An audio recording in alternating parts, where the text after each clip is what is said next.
आज अपन physical chemistry का gaseous state chapter पढ़ेंगे।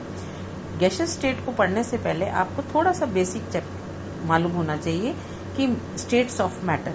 स्टेट्स ऑफ मैटर में क्या होता है कि मैटर की कितनी स्टेट्स होती हैं। मैटर की स्टेट्स तो बहुत होती हैं, लेकिन आपको क्या स्टडी करना है, सॉलिड है, लिक्विड है और गैस है। होती तो प्लाज्मा भी है, सुपर कूल्ड भी, लेकिन वो स्टडी आपको नहीं करनी है। आपको ये तीन ही स्टेट्स को स्टडी करना है।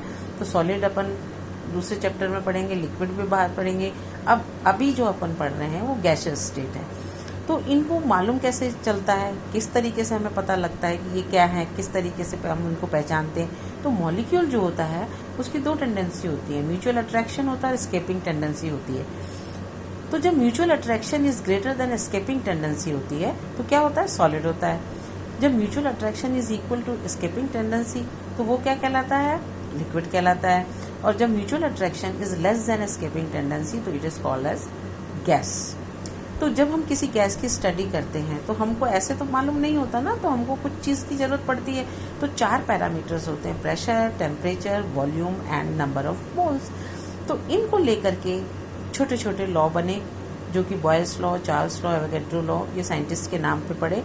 तो ऐसा नहीं है कि छोड़ दिया गया है, लिया चारों को है, लेकिन कैसे किया, 2 को कांस्टेंट कर दिया और 2 को लेकर के उसका स्टडी किया गया। 1 को बढ़ाया तो 1 कम हुआ या बराबर रहा, जो भी है। तो छोटे छोटे लॉ बने और उस तरीके से ये हो। तो सबसे पहले हम बॉयल्स लॉ ले लेते हैं। तो बॉयल्स ने क्या किया कि जब प्रेशर को बढ़ाया तो वॉल्यूम कम हो गया, है ना। तो और कांस्टेंट क्या रखा, temperature and number of moles. तो क्या कहलाया, वॉल्यूम जो है is inversely proportional to pressure at constant temperature and N. This is called as Boyle's. This is equation number 1, यानी वॉल्यूम जो होता है दाब के व्युत्क्रमानुपाती होता है। सेकेंड लॉ क्या था, चार्ल्स का नियम। चार्ल्स ने क्या देखा कि वॉल्यूम जो है is directly proportional to temperature, यानी आयतन जो होता है वो ताप के अनुक्रमानुपाती होता है at constant pressure and number of moles. तो ये चार्ल्स का नियम हो गया, यानी एक चीज बढ़ी तो दूसरी भी बढ़ी, है ना। तो this is the equation number 2। तीसरा एवोगैड्रो का लॉ। उन्होंने क्या देखा, वॉल्यूम जो है directly proportional to number of moles है at constant pressure and temperature. This is the equation number 3। तो if we combine all the 3 equation, यानी Boyle's, Charles and Avogadro law को अगर अपन मिला देते हैं तो क्या बनता है, V is directly proportional to NT upon P और V is equal to nRT upon P। R जो है एक कांस्टेंट है, जो कि एक गैस कांस्टेंट कहलाता है। तो PV is equal to nRT जो है ये आदर्श गैस समीकरण कहलाती है, आइडियल गैस इक्वेशन कहलाती है। तो ये जो R जो है इसको यूनिवर्सल गैस कांस्टेंट क्यों कहा जाता है, यूनिवर्सल गैस कांस्टेंट इसलिए कहा जाता है कि इसके पूरे यूनिवर्स में एक ही वैल्यू है ना।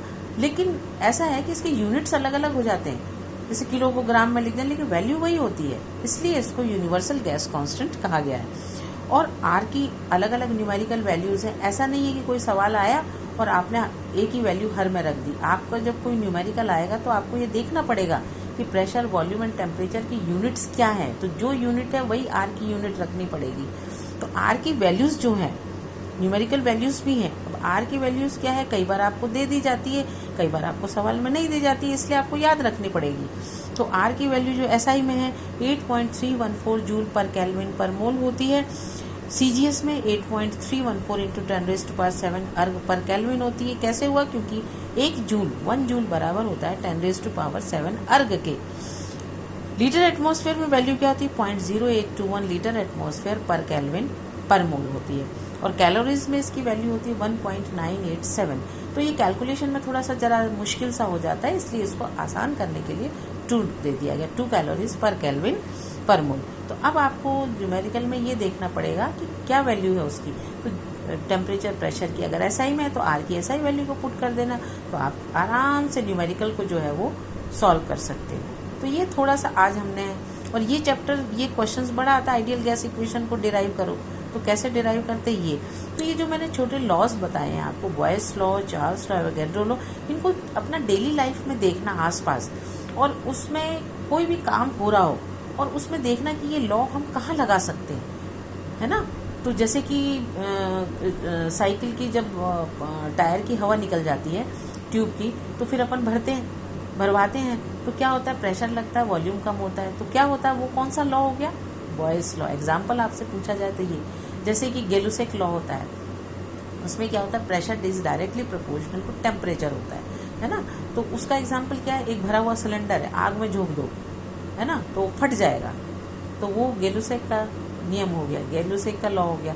इसी तरीके से आप अपने आसपास देखना, कहीं जाते हो तो थोड़ा सा पढ़ाई की तरफ भी देखना, और उसमें वो ये लॉ फिट करके देखना कहीं पर। तो आगे के नेक्स्ट चैप्टर में आपसे पूछूंगी कि इनके एग्जाम्पल्स क्या हैं। ओके बेटा, अब नेक्स्ट उसमें अपन आगे और पढ़ेंगे। Thank you.